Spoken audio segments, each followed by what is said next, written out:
Olá, sejam bem-vindos ao programa Ecos do Marajó. Eu sou o Luiz e hoje a gente vai falar um episódio especial sobre a produção de conhecimento no Marajó. Então a gente tem hoje aqui o professor Janon Sarraf, a gente já apresentar aos ouvintes e aos espectadores também das mídias do Marajó Cultural. E que a gente vai falar de um momento que a gente parte do princípio do curso de mestrado, que inicia agora no Campus de Breves, pelo programa de pós-graduação em História Social da Amazônia, mas justamente trazendo a importância desse momento para além da academia em si, mas para a sociedade, né? Que são tantos projetos e tal. Eu gostaria que o senhor iniciasse dando uma saudação ao Ecos do Marajó e em seguida falasse da importância desse mestrado para a região. Boa tarde aos ouvintes, seguidores, participantes do Ecos do Marajó, esse canal de socialização de histórias, memórias, saberes, projetos sobre a nossa região. Parabenizar ao Luiz Carlos por essa iniciativa. Tem produzido grandes conhecimentos, socializado grandes experiências. E, Luiz, esse momento que a gente está vivendo, ele tem uma base histórica, né? Chegarmos em 2026, né, abrindo o ano, com um seminário, né, internacional de História Social da Amazônia, para ser, vamos dizer, a primeira grande atividade que torna público, que socializa, que democratiza uma conquista histórica marajoara, que é trazer para o Marajó, para o interior da Amazônia, o primeiro programa de pós-graduação intervalar em História Social. A gente tem uma relação muito grande com todo um passado que foi construído, né? O marajoara, ele, homem, mulher, criança, idoso, jovem, tem sempre um sonho grande. E eu sinto que nós, marajoaras, nós temos orgulho de sermos marajoaras. Sabemos a importância da nossa história, dos nossos patrimônios. Também sabemos das desigualdades, das dificuldades. Mas ele sempre é alguém que, quando ele tem um sonho, ele vai, ele luta. E esse sonho vai ganhando, na verdade, grandes colaboradores.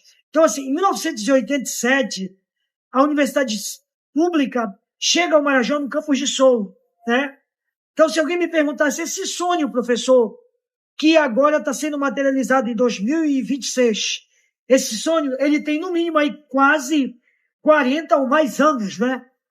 Então, ali, quando os primeiros professores, profissionais, moradores tinham já lutado para ter o ensino primário, o ensino secundário, queriam fazer ensino superior, e era difícil ir para Belém, morar em Belém, cursar o ensino superior, e a universidade chegar nos diferentes territórios paraenses amazônicos. Quando chega em 87, eu acho que esse sonho começa a ser germinado ali, nos primeiros corações dos profissionais marajoaras que começaram a fazer o ensino superior. Em 90 chega aqui em Breves, e chega exatamente com o curso de História.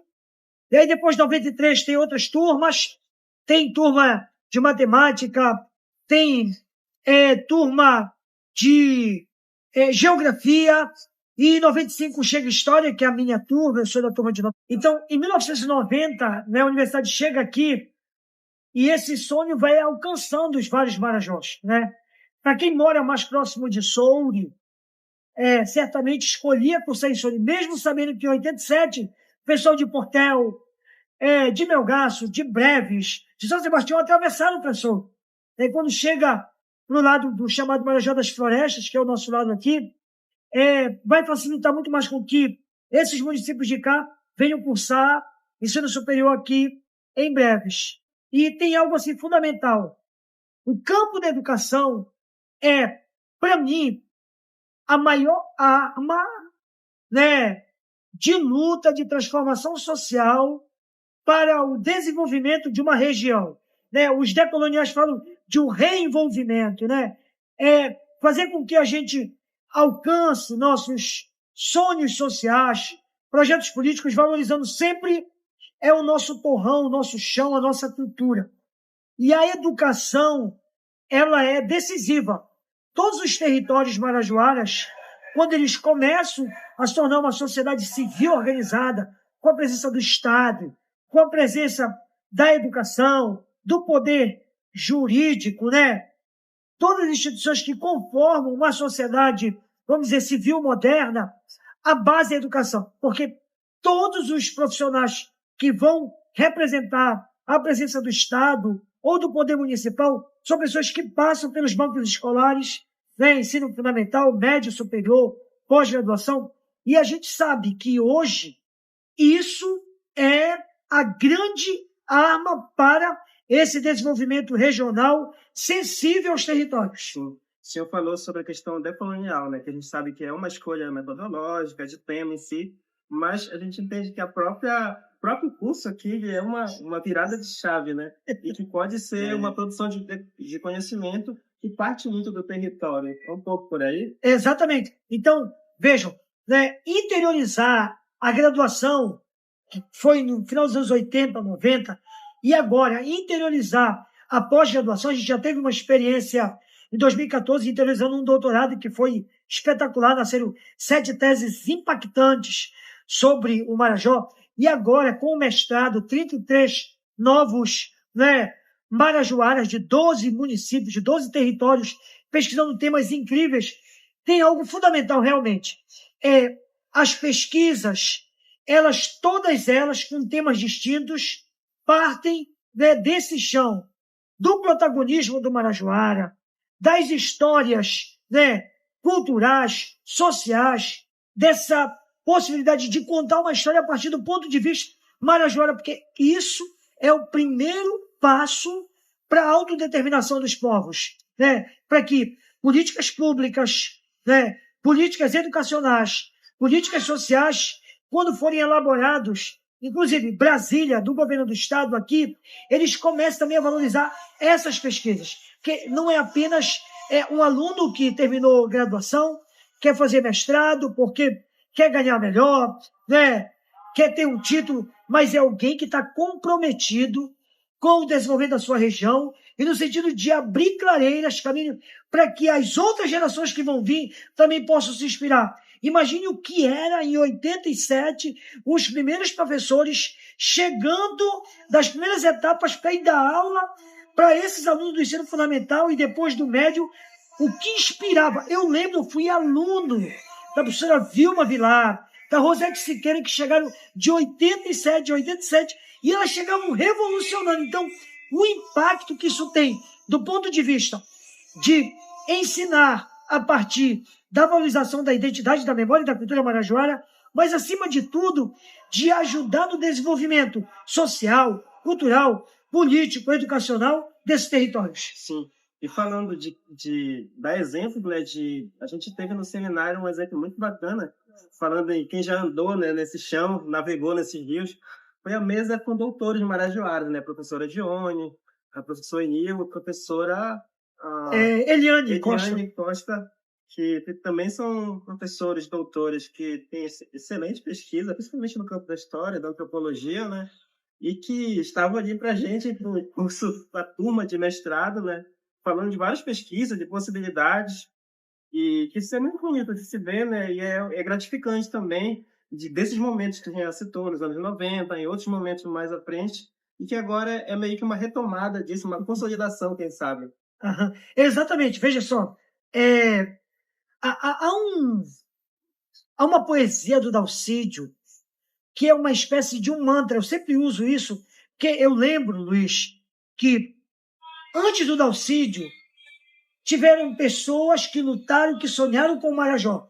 Vou dizer, o Dalcídio nasce em 1909, morre em 1979. Eu descubro, em todos os territórios, sempre tem um homem ou uma mulher apaixonado pelo local, que quer contar história, que quer valorizar as ancestralidades, a potencialidade, a arte, a cultura, e que vai inspirando pessoas. Em Melgaço, tinha um memorialista que ele se preocupava muito em registrar a história de Melgaço.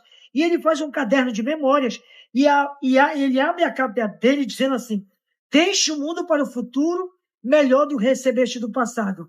O Dalcídio também, no mesmo contexto, está dizendo que toda a escrita literária dele é uma arma de luta para lutar com e pelos marajoaras. Então, aquela mesa ali estava, né, vamos dizer assim, duas gerações, né?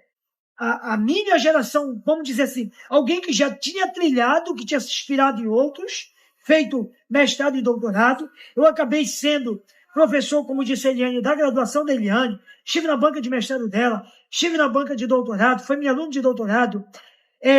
O Enil foi meu orientando de doutorado. A Dione fez história comigo depois.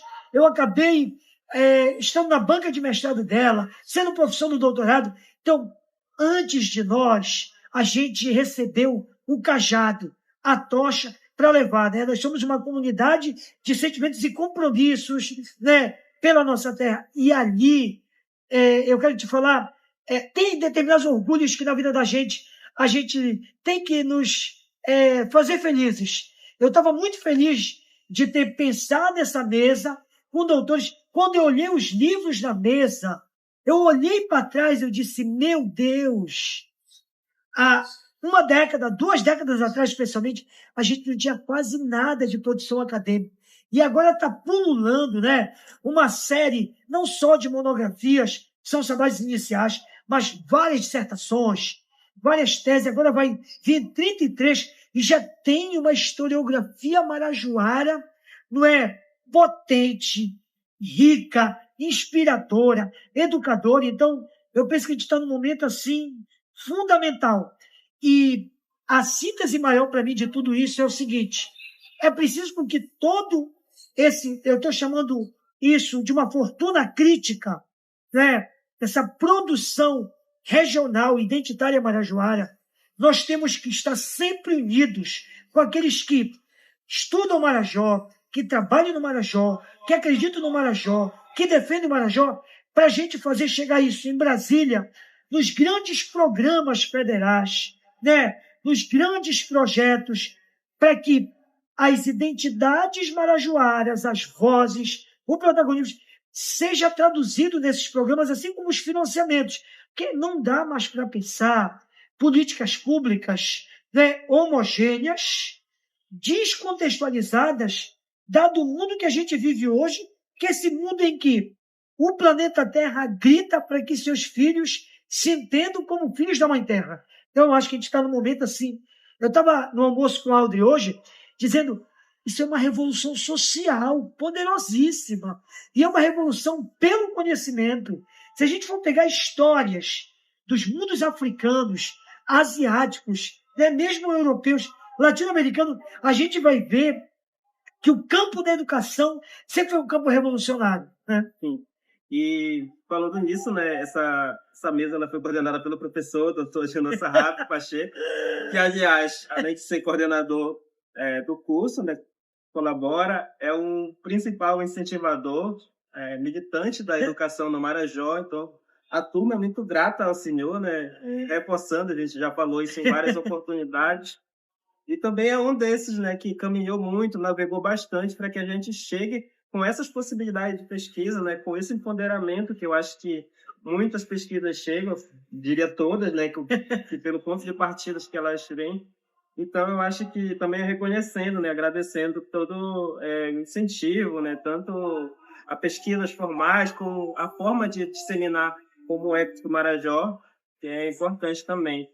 Para finalizar, gostaria de perguntar quais as perspectivas a partir desse curso, né? Perspectiva futura, mas não aquele futuro distante, né? Mas sim que a gente já começa a caminhar. Todo grande sonho, né, materializado, ele germina, né? Ele motiva outros sonhos. Para mim, né, esse início de formação dos novos mestrandos em solo marajoara, sendo marajoaras, já está sendo germinado, né, um programa de doutoramento, né, regional marajoara, intervalar, daqui a 2 anos. Né? E o objetivo qual é? É que, em breves, né, que está plantando, semeando isso, a gente tem uma faculdade de História, né? Já o ano que vem, né, na verdade, esse ano, 2026, no Enem, já vai voltar depois de 30 anos, a Faculdade de História vai chegar aqui, via processo seletivo, novamente, para que marajoaras, outras pessoas que queiram fazer história do Pará, porque é a Universidade Pública Amazônica Brasileira, possam vir cursar história aqui. E com a formação dos mestres, depois ter uma faculdade de história, vai formar o doutorado, faz concurso, e quem sabe se tudo isso não vai somando um sonho já, aí de algumas décadas, de uma universidade pública marajoara. Eu acho que a gente está semeando, né? Primeiro a gente tem que sonhar, né? Ter fé, começar a plantar, trabalhar, reunir as condições materiais, as pessoas e seguir. Eu acho que a gente está num tempo fantástico. E aí, Luiz, algumas coisas, como marajoara, né? Como alguém que veio desses rios, dessas florestas. Eu sou filho do interior do município de Breves, no Rio Jaí, à frente dos macacos. Eu tive toda uma infância formado, né, por essa filosofia da Mãe Terra, por esses saberes ancestrais, que inicialmente a escola, quando a gente entra, o currículo tradicional acaba nos afastando, né? O ensino médio tenta nos trazer de volta com a pedagogia freiriana. O ensino superior você fica entre o mundo europeu e o mundo amazônico, mas o que é lindo é que dentro da própria universidade, e aí ela é plural, é no mestrado e doutorado que você acaba se reencontrando também com suas histórias, as histórias da sua família, da sua gente, dos seus ancestrais, e passando a entender melhor que mundo é esse que a gente constrói. Estamos numa cidade marajoara, mas não é uma cidade qualquer. É uma cidade que, ainda que o avanço tecnológico, urbano, tenha construído as paisagens, você tem pessoas com saberes indígenas, saberes quilombolas, saberes tradicionais, que configuram uma outra sensibilidade urbana. E isso se revela nas pesquisas, isso vai chegar nos currículos, fazendo com que a gente assuma-se como Marajó e tenha orgulho da história coletiva, da memória coletiva, dos trabalhos coletivos que a gente vem construindo. Então, assim, como Marajoara, como alguém que está nesse circuito, que está conectado, né, que está compartilhando, e isso são coisas que me alegram muito.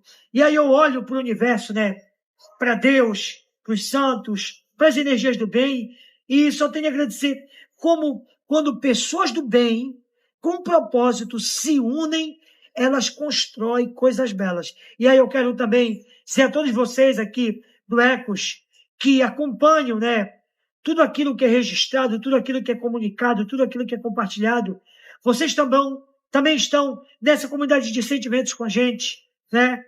Sempre que forem acionados, contribuam do seu território, da sua casa, da sua escola, do seu trabalho, porque é esse sentimento que vai fazendo com que a gente se una, e em dado momento a gente vai estar num projeto maior, mas sempre mostrando, né, a potência, o protagonismo, a riqueza, e que os marajoaras têm todas as condições de construir um Marajó melhor, para os nativos, para os adotivos e para receber aqueles que aqui chegam.